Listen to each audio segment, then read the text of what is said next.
This is Erik Wiegardt coming to you from the College of Stoic Philosophers podcast. Welcome to the College of Stoic Philosophers podcast, a podcast dedicated to exploring the applied philosophy of traditional Stoicism. The College of Stoic Philosophers is an online school founded in 2008. We at the college endeavor to educate all who would be Stoics and Stoic philosophers who aspire to the good life within the world community. Podcast episodes will include discussions of Stoic history, application, interviews, and much more, all while having some fun, fate permitting. I'm your host, Mark Sterry. Thank you for tuning in and welcome to the College of Stoic Philosophers podcast. Erik Wiegardt, welcome back to the College of Stoic Philosophers podcast. Erik is the founder of the college. Welcome back to the show, Erik. How you doing? Thank you. I'm doing very well. That's great. And where are you zooming in from today? I live in San Diego area, actually a little town called La Mesa. It's about 90,000, so maybe it's not that small. We're right on the border of the city of San Diego. So we thought we would talk about our weather experiences as we kicked off the show. I'm here in St. Paul, Minnesota, where it is 3 degrees. 3 degrees. And tons of snow.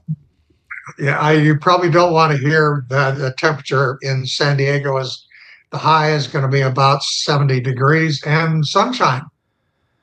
It sounds like heaven, which I think San Diego pretty much is the most perfect weather on planet Earth, isn't it? Pretty close, I'd say. It suits me just fine. Have you ever lived in any winter states? The closest I've come to a winter state is Washington, D.C., and they do have some pretty cold weather there. But yeah, that's the furthest north I've been. I've visited Wisconsin a couple of times. I had some relatives that lived there, and I visited in the wintertime. Did some ice fishing, but it's I'm happy to live where I live.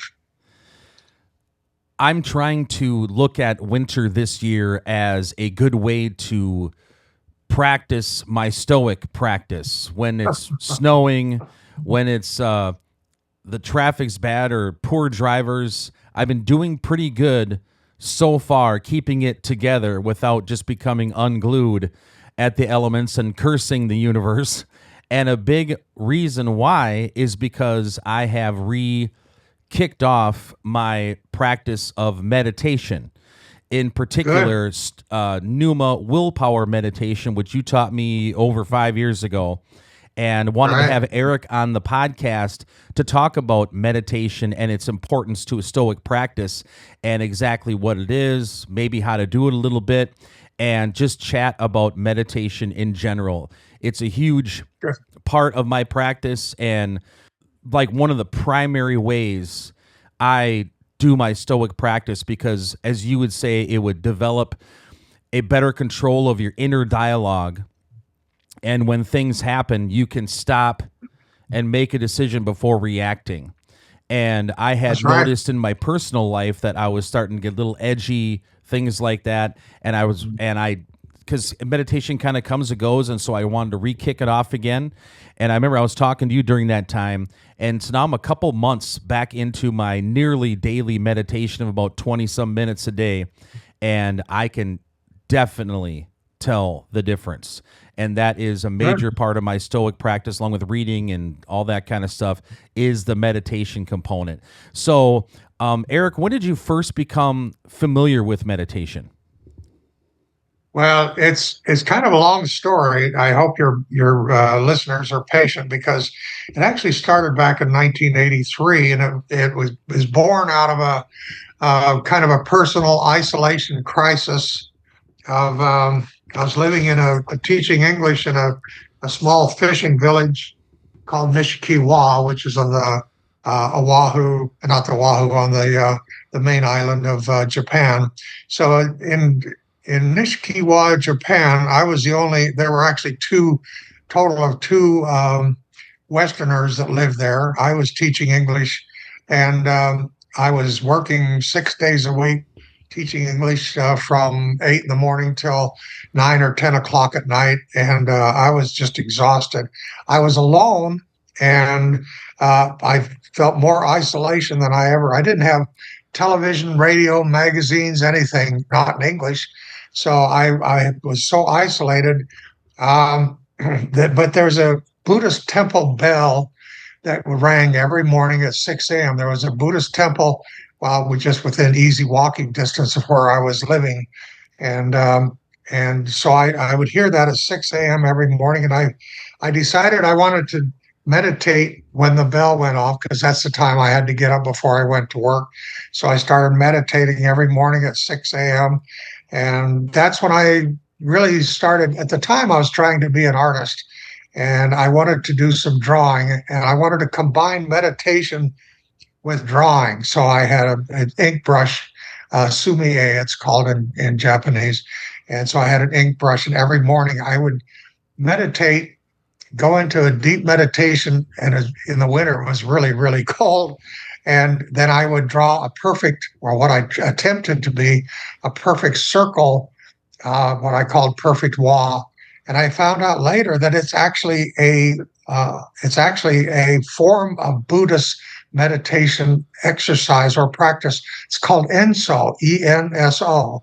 And the Enso is just a perfect circle that represents the infinity and the divine. And so there are quite a number of examples of it. And the strange thing, I don't know how, but I somehow tapped into doing that. And that's what I did. And then I found out a couple of years later that it was something that the Buddhist monks did quite routinely. So that's where it started back in 1983, which is a long time ago. That sounds like 40 some years ago. So I guess for people that are unfamiliar with meditation and the practice, what is meditation, or what is a state of meditation? Well, I think what's important to remember is that there are many different kinds of meditation. As a Buddhist might say, you can only achieve enlightenment when you're out of your mind. And in a nutshell, that's kind of what you're doing. It can be the out of your mind, really, it's just a funny way of saying you stop all the noise and the internal chatter, and you basically listen to the silence within. As you may know, there's an old saying, praying is talking to God, meditation is listening to God. So what you're doing is that you're getting rid of all the internal chatter, which we have all day, every day. We all have internal dialogue going on constantly, and you stop that. And that's really why it's so relevant to Stoic practice, in the sense that prosoke, as you may recall from your Pierre Hadot readings of some time ago, there was a sign in your classes of Pierre Hadot, Philosophy as a Way of Life. He talks about prosoke as the kind of the ultimate Stoic position of attention. It's constant attention. And in order to enhance prosoke, meditation basically puts you in charge of your internal dialogue. It puts you in charge of what you allow yourself to think, what sensory things that you're interested in, that come to you, and you can evaluate what you want to deal with. And so that's essentially, in a nutshell, what you do is that you become the manager or the director of your internal dialogue. And I find myself, I've meditated for, as I just said, many years, and I find myself numerous times every day, my brain will want to go down some avenue that's just not interesting to me. I don't want to think about this. I have things to do. This is a negative thought, or this is undermining in some way, or this is something that I just don't care about. I don't need to think about that. I'm not repressing important things that I need to examine. I'm basically just eliminating thoughts that are not interesting to me. And I just say to myself, okay, stop. And I do. When I say stop, I stop thinking about that. So if you are in charge of your internal dialogue, it gives you a much greater way of practicing prosoke, the attention. And so that's kind of it. But as I did want to say that there are many ways to meditate. It's not just sitting cross-legged with your empty mind. That's the classic position, and the lotus position with an empty mind. That's the classic way. But there's action meditation. There, what I've done there, you can combine meditation with activities, and you can make. Well, let me give you an example. The Japanese tea ceremony is a form of meditation, and it's a perfection of movement in making a cup of tea. And it's really quite an amazing experience. And that's where I first learned that you can combine meditation with activities, and I have done. And after one thing I've been noticing since I have restarted my meditation journey, and I just quit doing it. It wasn't even a year. I just had, I didn't find time. And talking about the busy mind. And for example, I would walk through the woods with my dogs, and my brain, I think some friend of mine told me it's called monkey mind, where my brain is all over the place and just firing and going nuts, and I'm not enjoying what I'm doing whatsoever. And I know that after the last couple months of taking my meditation, my Pneuma willpower meditation, kind of a breath-focused meditation technique that you came up with, reworking that, and I noticed that now while walking the dogs, it's almost gone. That monkey mind just kind of goes away on its own. Yeah. And I can focus on what I want to focus on and actually take in the environment and the experience. So is there some form of rewiring in your brain or retraining, or how does this work? Yeah, I did make a couple of notes because I'm not a medical person, so I had to rely on people who have done studies on this, and they have done a lot of studies on meditation and the mind of meditators. Some of the benefits, let me just run through a list of things that I read. Some of the benefits: it lowers your stress, increases your self-awareness, improves your memory, increases, and this is kind of an interesting thing. It actually increases empathy and tolerance for others. It's good for addictions. It helps with insomnia. It lowers blood pressure. Now, so there are actual physiological structural changes that happen if you're an experienced meditator. You have increased gray matter. Studies have shown that increased gray matter density in areas associated with memory, emotional regulation, and self-awareness. And those areas are the prefrontal cortex and the hippocampus. Then it has a thicker cortical areas. Research suggests that the experienced meditators have a thicker cortical regions in areas related to attention. That's that word prosoke again, and sensory processing. So again, prosoke, that it actually works on that. So there's just a bunch of these other things that there are a few other things, but I think you get the idea that meditation is not just a fantasy of gurus in India and followers of Buddhism and so forth. It's a very real physiological form of improving yourself. And in Stoicism, as we've said 10 times, prosoke is the primary position of the Stoic. And I think it's a part of the story. This is why I included it with the Marcus Aurelius program. At the end of the Marcus Aurelius program, I included the idea of meditation because I really do believe it helps your practice. And practice is, well, as Epictetus says, theory, well, I'm paraphrasing, theory is easy, practice is hard. And that's true. Practicing Stoicism is difficult, but it's essential. You can't be a Stoic just by reading books alone. You have to live it. And prosoke is and meditation, which I combine in one thought, is really the way to enhance your practice. I agree. And sometimes when the monkey mind becomes overwhelming, it's hard to either digest or behave like a proper Stoic because your mind is so cluttered.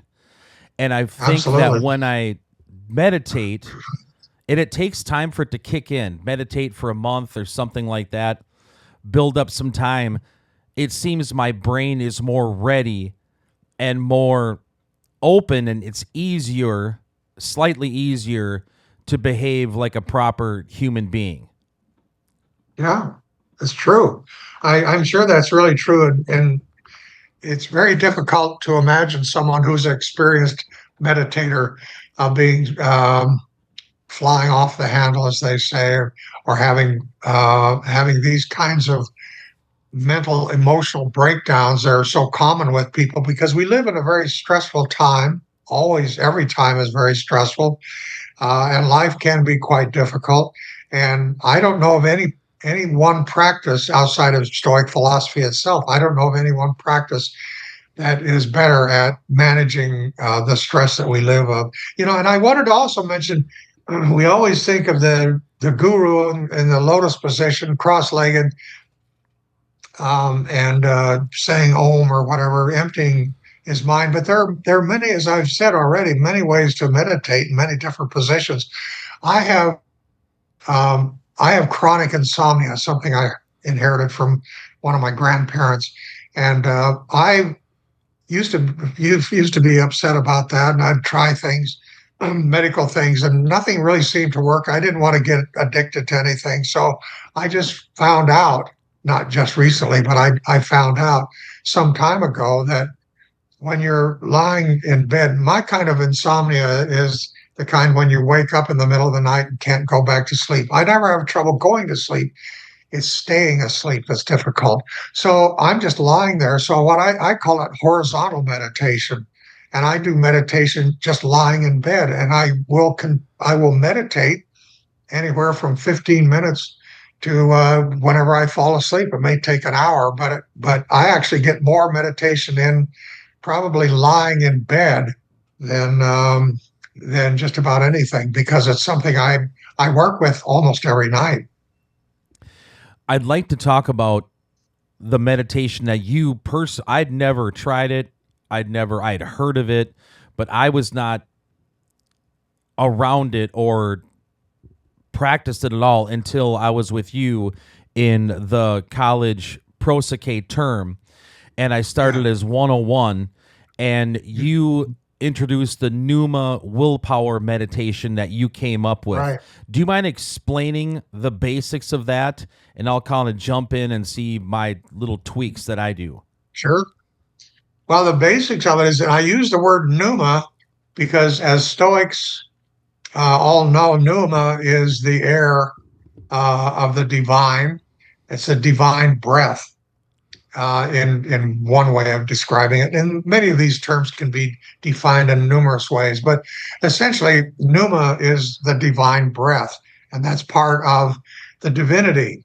And the divinity is the logos fire and the divine breath. So pneuma, that's why it's called pneuma, is just a way of tagging breath to your meditation practice, because that's the essential practice, is in your awareness of your breathing. And that's what you do instead of thinking, is you become aware of breathing instead of thinking, and you listen to your breath, inhaling, exhaling, and then you simply float into that zone. And the reason it's called willpower, that's the pneuma part, the reason it's called willpower meditation is precisely what we were talking about with Pierre Hadot's and the way it's used for study at the college. I took it from the philosophy as a way of life. Is that prosoche is the attention that we need in order to practice, and we know from Stoics that there's no evil in the world; it's only in the will. So it's the inner. It's your will where all good and evil reside. It's the decisions that you make in the will. Now, if you have the ability to focus on your breath that way and to tell yourself no whenever the monkey mind, as you call it, jumps in, and you put that aside, and it's important to remember, you don't want to meditate in an angry mood. The mind does that, and you don't have to fault the mind for doing that. We have a wonderful brain. We have a wonderful mind, and so I don't give it a hard time. I just tell it no and set it aside. Don't get angry with yourself when you find yourself thinking. That's what your brain does. That's what it's supposed to do. That's what it's paid to do. So, but in this case, you're in charge. So if you're in charge and you have the ability to say yes or no to the thoughts coming into you, the sensory impulses and stimulus that's coming into you. If you have the ability to regulate that and say yes or no, then you're increasing your willpower, and that's where the willpower part of the title comes from. So you have the air, the divine wind, or the divine breath, and then you have the willpower of saying yes or no as to what things you allow inside your mind, and that gives you it strengthens your willpower. It simply does, and that we all need that as practicing Stoics. We need to have a stronger willpower to be able to say yes and no to the many interruptions, temptations, problems, stresses that come with being alive. And as far as the technique that you taught me, what I do, you did say the lotus position. I am not very gifted in that twisty way, so you suggested the Burmese it's better. position, It's easier. Yeah. and it's just basically cross-legged, and I sit on a zafu, a type of meditation cushion on the very, very edge of it. And for people try out, don't sit in it because your legs blood won't go there and they'll go tingly real quick. So you sit on the edge apparently and look and pretend that your head is being pulled up by a rope, right? Or like a cord on the top of your head. So it lines up your spine and you face forward and then look down, but your eyes are not closed. They're open slightly, right? Just a little. And put your tongue on the back of your mouth or the top of your mouth. Teeth on the back of your upper teeth. Upper teeth. Tip of your tongue against the back of your upper teeth. And then breathe in through your nose and out through your nose. And that some people have different ways of doing the breath, but I simply breathe in and out through my nose. I don't make any special. There are a lot of different techniques. The technique that I recommended in Pneuma Willpower Meditation is basically as simple as so anyone can do it. It doesn't require a lot of practice or anything. It's very simple. And one other thing I've read and added is you said count down from 5 or 10 and then just empty the mind. What I tend to do is count to 10 in my exhales, like 1 to 10, and then start over, and it keeps my brain there instead of wandering off too much. And if I get lost, then start back over and just focus, and then feeling the breath flow through your body, like your heart and through your legs. And is that like examining your body? And I think that's pretty much it, isn't it? That's pretty much it. Yeah, it's very simple, and it sounds like, well, that's kind of a dumb thing to do, and that can't be hard. It sounds like somebody just wasting time. But the fact is, as you know, and as any experienced even inexperienced meditators know, meditation is discipline, and the longer you meditate, the longer it takes, up to a certain point.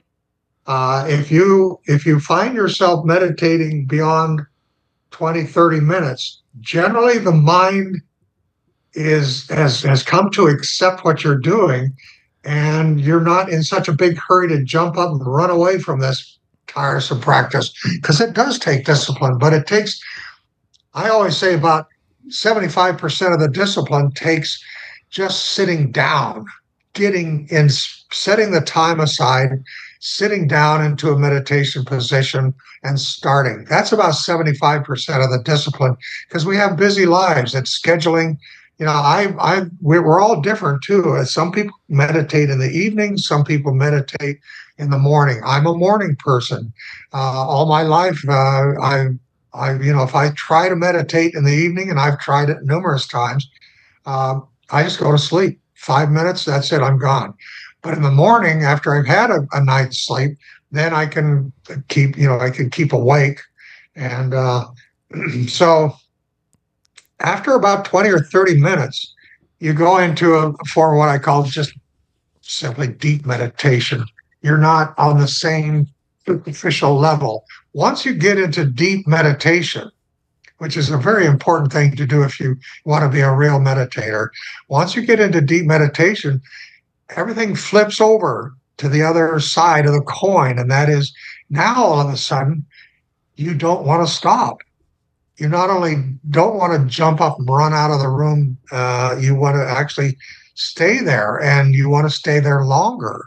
And so there is a point at which there's kind of a switch of a flip of a switch where your brain accepts what you're doing and agrees with you, and or your mind, I should say, to be more accurate. And then you find yourself meditating because you want to, and you want to continue it, and it's a wonderful feeling. And some people, one thing we didn't mention, other thing as far as the technique. So don't close your eyes, but you look down, correct? Right. Yeah. You just have your eyes open, just as kind of a slit, so you can just barely see out of your eyes. You don't want to. Now, then again, I have to remind people that who are not familiar with meditation, it comes in many different forms. One form of meditation, I think it's a Tibetan form of meditation where you're basically meditating to your guru. You'll have a picture of your guru in front of you, and then you'll have your eyes wide open, and you just focus on that guru's face. And that's how you achieve, after many hours and years, I suppose, you achieve some measure of enlightenment. I've never done that. I do the more traditional Buddhist meditation that happened before that. Is that the greater wheel or the smaller wheel? I don't remember whichever one it is. I do the one that is, you simply have your eyes. And this is what the Buddha did, actually. And you can see, you look at any of the pictures of the Buddha when he's meditating, and his eyes are not closed, but they're almost closed. And that's the traditional way of doing it. So you don't need to have a guru's picture that you stare at with wide open eyes. I don't recommend that. I've actually tried that a couple of times with some other icons on the wall. I just find it annoying, so I don't do that. I personally, I am not a morning person at all. So I do my meditation late at night, right before I go to Sure. bed. Like after a show, I come home and do my meditation with my dogs. They kind of sit there and watch or whatever. And I put on That's great. some meditation music, a playlist off Spotify or something. And I realize that for me, it takes so much concentration and focus. I don't really get tired doing it unless I'm just exhausted and not in the greatest state to do it in the first place. But I think Yeah. it keeps me awake because I'm so focused on it. And then when you hit that deep meditation, it seems just kind of naturally do it. And you're like in another, like you said, what did Descartes would say? You said a line like, I think for there I am, and you said I feel for there I am. Or what was that line you came up with? I don't remember. I've come up with so many lines. I can't. I feel, therefore I am. I don't. Did I say that? I'm not even sure. So I'll take your word for it. I can't remember what I said. And then for like the hand, the mudra, I believe they call that. I use a Yeah, dhyana mudra because the ones where your hands are out and my fingers are crossed or whatever, it hurts my center of my back. So I do the one to make a kind of a circle around your belly button, and that's the sure. dhyana mudra. And what is the point of the mudras? Do you happen to know? No, I don't, and it would just be speculation on my part. I don't. I have not actually studied a lot of books on meditation, and you can get bookshelves full of this stuff, and everybody has an opinion on the right thing. The mudras, I understand. I think it's the same thing as following the method that Gautama Buddha recommended. He recommended you have certain layers of sheepskin and calfskin and different. It has a whole process. And I suppose if you wanted to meditate just like the Buddha, you would sit on exactly the same things that he sat on, and you'd use the same hand positions that he uses. But I found that honestly, much of what you learn from gurus is just their own personal method and their own way of I don't want to sound negative, but keeping control over the experience that you have. And so it's I think I've used many different hand positions, and I've found that it does not really affect the quality of meditation at all. However, I do have to say that, and I wanted to mention, you mentioned that you have you stopped for a while and then you start again. For those people who are interested in meditating, if you go to a guru, they say you have to meditate, a minimum of 2 hours a day, 7 days a week. That's simply not true. And they say you do that every day for the rest of your life. Well, that could just be onerous. That's just intimidating and depressing to think about. I have at various times I've gone for years at a time without meditating. But that's a while ago.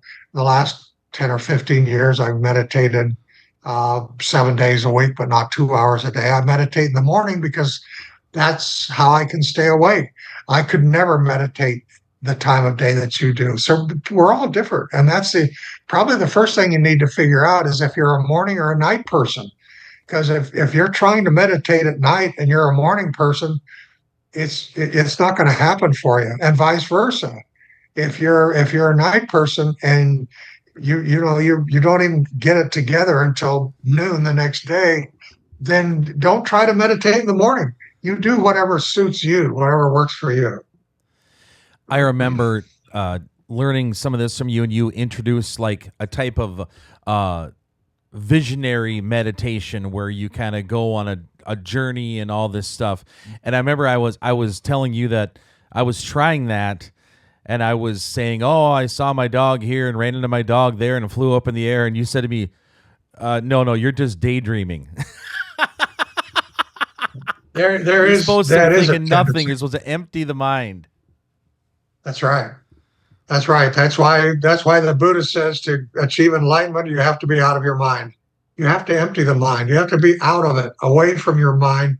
And when you're creating imagery or and that's true. I knew a guy who meditated every day. He was quite pleased with his meditation practice. And then he described it, and he's not meditating, he's daydreaming. And daydreaming is fun if you have the time for it. You want to sit down and daydream about your life, that's okay, but it's not meditation. You're not creating images. You're basically emptying your mind. And to get back to the old saying, praying is talking to God, and meditation is listening to God. And you may not be a God person, and that's not necessary. Atheists can meditate just like anybody else. They'll get all the health benefits. It doesn't keep you from meditating. You don't have to even believe in God to meditate. It's still good for you, regardless of your spiritual affiliations or inclinations. But it's the idea that you're opening up to the reception of inspiration or unusual insights. And this is if you go beyond pneuma willpower meditation and you go into other levels of deep meditation, there is that promise that other things will happen, but they tend not to be imagery. It's a little hard to describe without spending some time on it. But yeah, there's a lot of stuff that you can learn over a period of 13 years of meditation. I had 7 what I consider profound insights that came to me. You can never force them.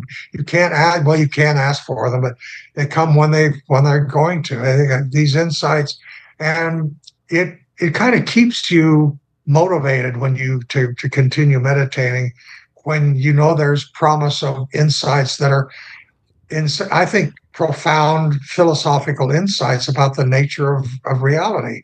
And if you're at all interested in that sort of thing, then I would suggest you get into deep meditation, and that can go on uh, to a whole different level. So while you're practicing, while you're doing a meditation, and a Yeah. unwanted thought comes, how do you Oh, sure. handle Yeah. that? Yeah. I I'm just, looking at my meditation technique that I learned years ago that I still read over, and you say things like, stop it in its tracks, don't judge it, let it move past. How would you describe what to do when unwanted thoughts come while meditating? well, I think a lot of times there's mantras that people use that help with meditation in that regard.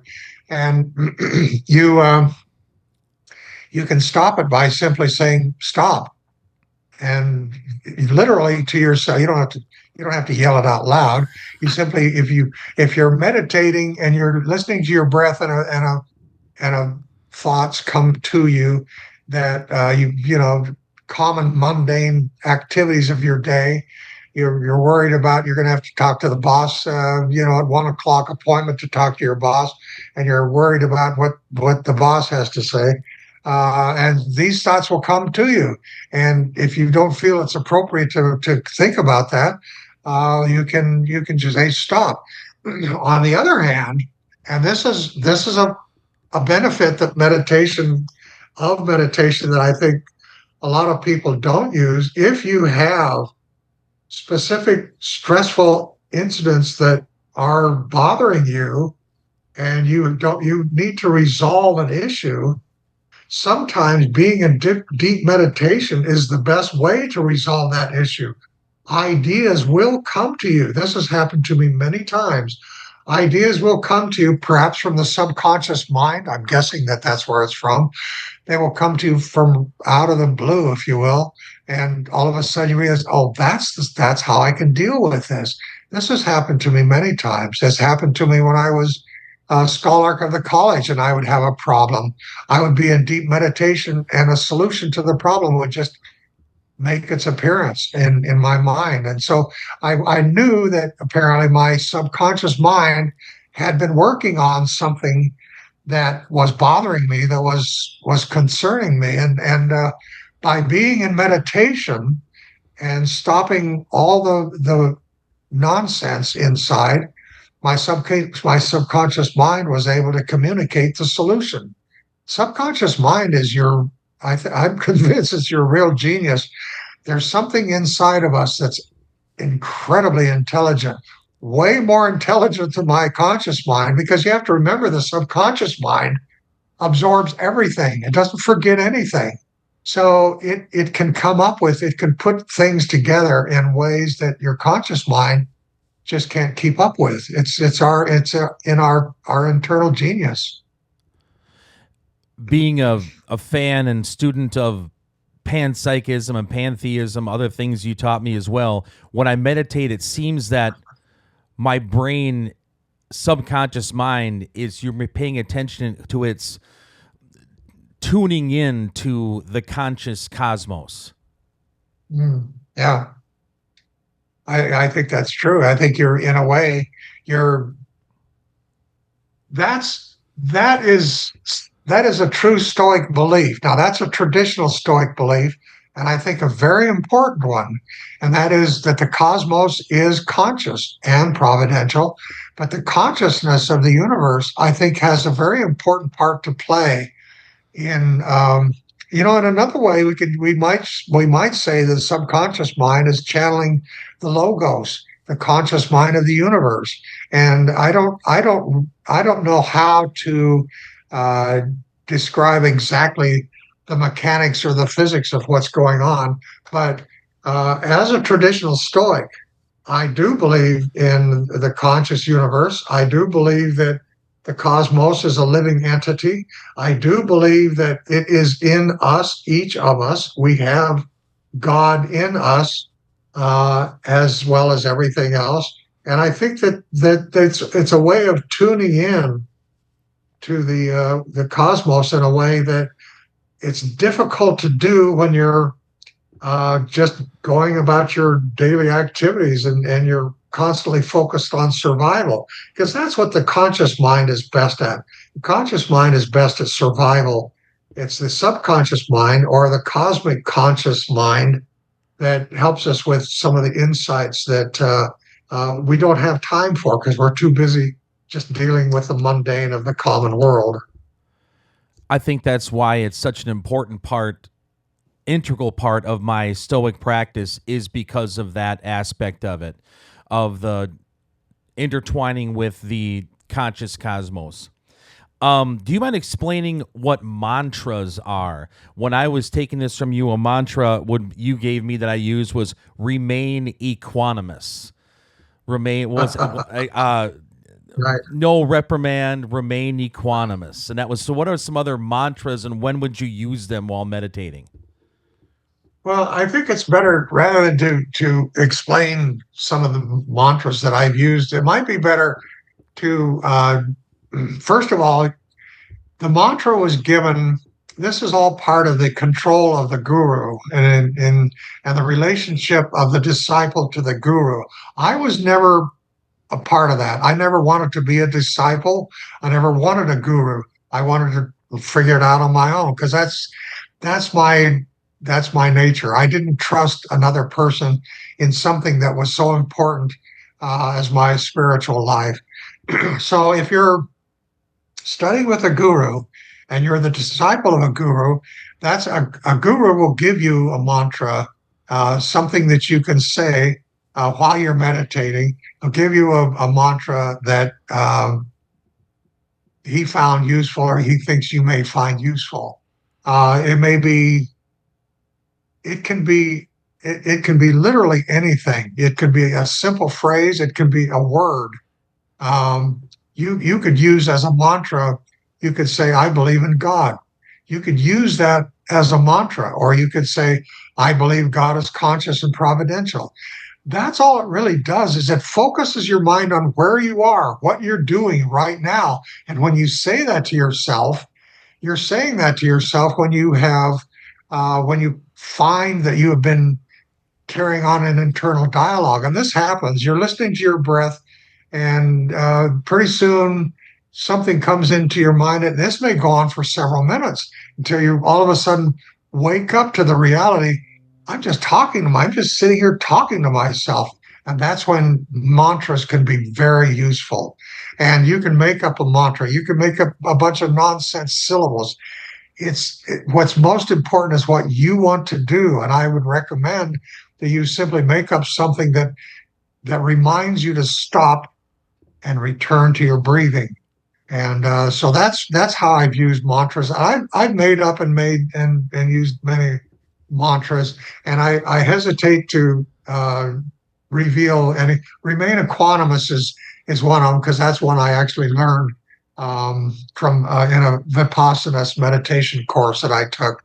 Remain equanimous, which basically means not to be attracted to either pleasure or pain.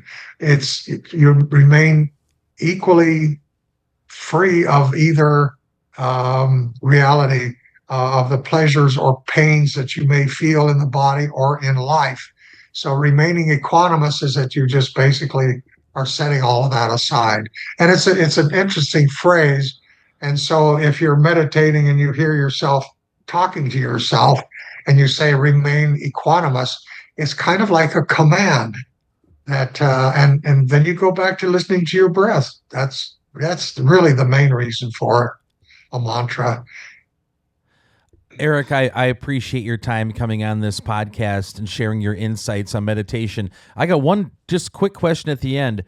Do you have any knowledge, or how did meditation begin? Who started it? What's the history of this incredible technique? Yeah, there's a lot of people who have studied this and tried to figure it out. And in fact, one theory, and I think it's probably a pretty good theory, it comes from two different sources. One of them is when we discovered fire. And you know from experience, if you've ever looked at a fire in a campfire or in a fire in a fireplace, fire has a certain amount of attraction that stops the mind, and you can actually look at fire, and that's some people think it started when we discovered fire and we were able to control fire, and we look into the fire, and we our mind would go blank, because in a way it kind of does. Another says that it may have come from hunters, because when you're stalking prey, you don't have time for internal dialogue. You have only one thing to think about, and that's the prey. It's like you're the bird dog, if it will. You're stalking prey, and your mind comes to a complete stop. And there's a kind of euphoria that comes from that. But in terms of how it's actually been used, it probably started in India, hundreds of years ago. They have recorded events where they would have you'd have a when in the priestly period of Indian religion, Hindu development, the priests would have saying, they would go through all these chants that they did. By the way, chanting is also an excellent form of a meditation. They would have these chants, and one priest would chant, and they were very complex, and another priest would just listen to make sure they didn't make any mistakes.